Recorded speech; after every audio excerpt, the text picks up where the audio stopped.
quiero preguntar a Pablo Melicchio, que es psicólogo, lo que estamos hablando con Fede. Pablo, Fede es instructor y dice, no, está ahí, está el acceso, hay que decirle que es un arma, que hay que tenerle respeto, pero está ahí. ¿Hay que hacer eso o no hay que tener armas en la casa, Pablo?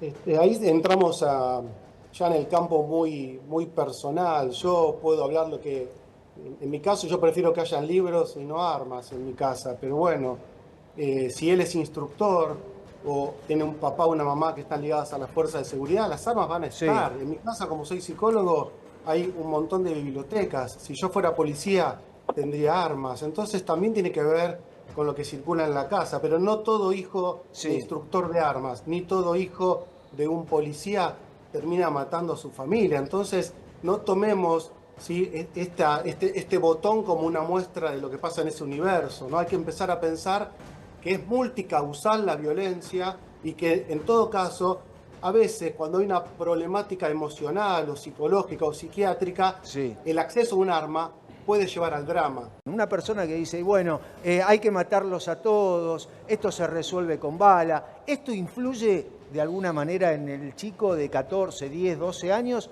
o no? ¿El discurso no influye en un chico de estas características? En todas las personas el discurso influye, somos seres simbólicos, desde que nacemos las palabras te pueden sanar o las palabras te pueden invitar al uso de la violencia. Los discursos de odio terminan generando a veces actos violentos. Sí, Lo que podemos pensar es que ya tenemos más de 200 femicidios este año. Eso tiene que ver también con discursos de odio, con la construcción del machismo. En general, la violencia, ustedes en Crónica lo saben, ¿no? El 98% de las violencias las generan los hombres. Es excepcional el ejercicio de la violencia del lado de la mujer. Entonces, claro que los discursos sociales y familiares influyen en el campo psicoemocional y en los actos que cometemos los seres humanos. Entonces hay que enseñar que las palabras son sí, las que tienen que ayudar a desarmar las violencias y no las violencias como forma de resolución de los conflictos. Así bien. que, claro que sí, que el discurso es determinante después de los actos que emprendemos. Pablo, un chico de 14 años después de matar intenta suicidarse. ¿Por qué? ¿Qué significa esto? Lo que es el tema de la psicología de este chico.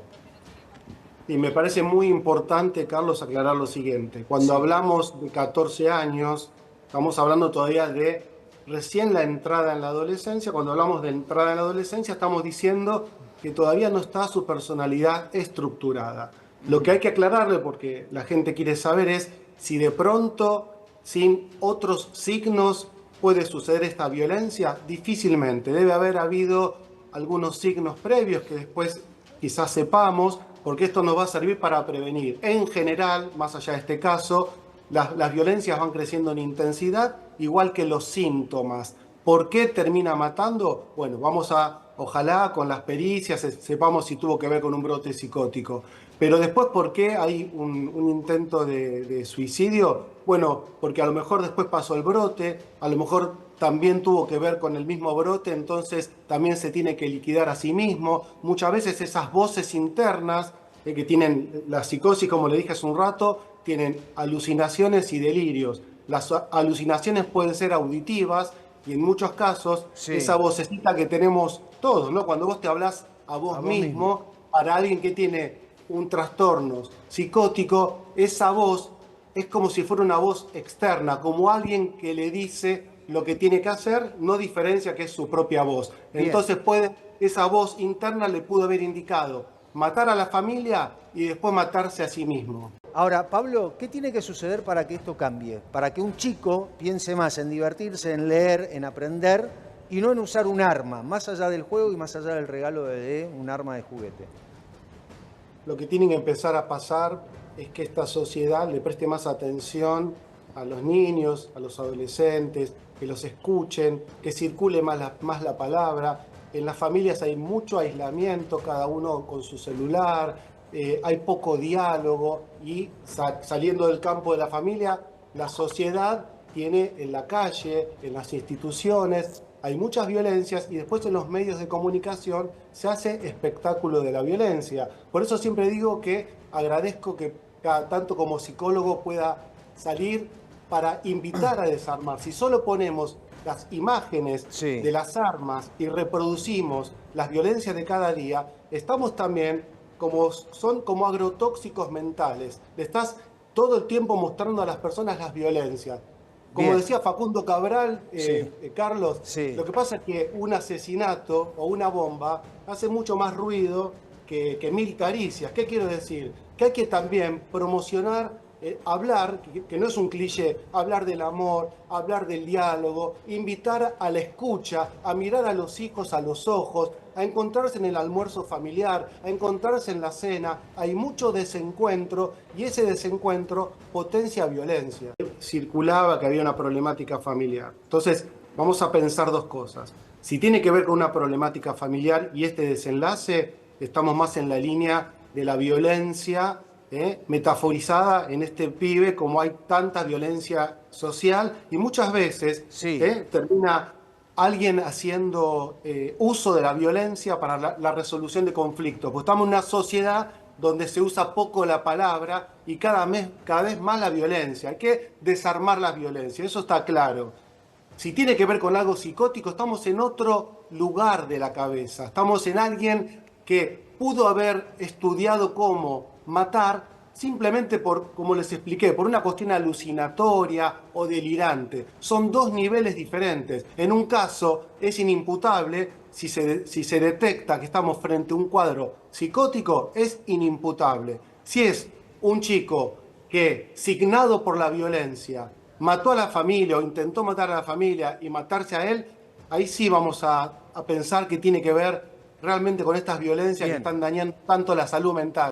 No tenemos que regalar ni armas de juguete, ¿no? Lo que no quiere decir que si se regalan armas de juguetes, ese potencial asesino después ese niño.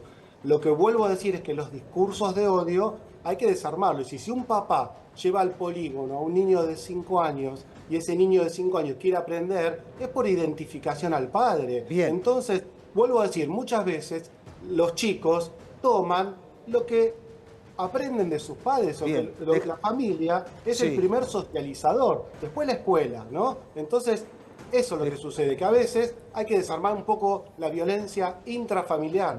Que tiene que ver con los regalos que uno hace, le regala a un chiquito, por ejemplo, un arma de juguete. Dice, toma, feliz Navidad, arma de juguete. ¿Está bien o está mal?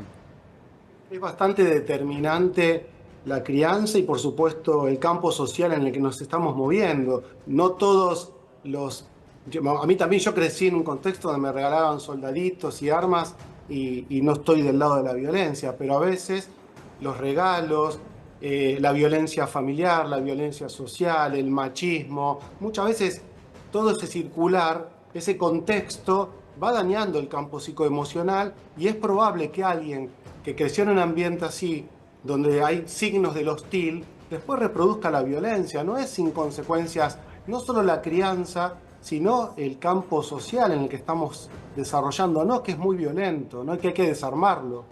Bien, ahora Pablo, también con respecto a la situación, estamos viendo la imagen de este chico, se hablaba de, por ejemplo, un cambio de escuela, lo contaba Jessica, que estaba en el lugar, un cambio de escuela puede derivar en una situación violenta, porque dice, uno de los problemas que tuvo es, me cambian de escuela y no quiero cambiar de escuela. ¿Esto te lleva a la violencia o no te lleva a la violencia? ¿Puede ser?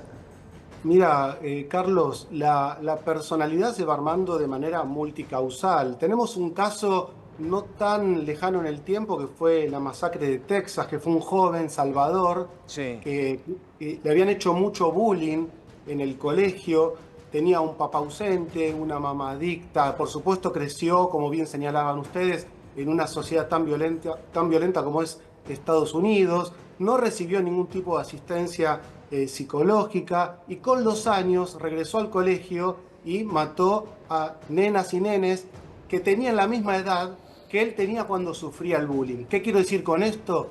Que muchas veces el campo mental, el campo emocional, queda muy dañado y con el tiempo hay este tipo de explosiones porque no se detectó a tiempo y no se ayudó a esa persona y después son las consecuencias graves, ¿no? Un adolescente que fue víctima de bullying puede ser después un macho violento, un adulto violento, y un joven de 14 años también puede ser un pibe violento por un trastorno psiquiátrico, sería una cosa, pero si creció en un contexto familiar y social violento Puede ser también es otra. un condicionante. Por supuesto que tenemos que enseñarle a los adultos que ayuden a filtrar la información, que estén cerca de sus hijos.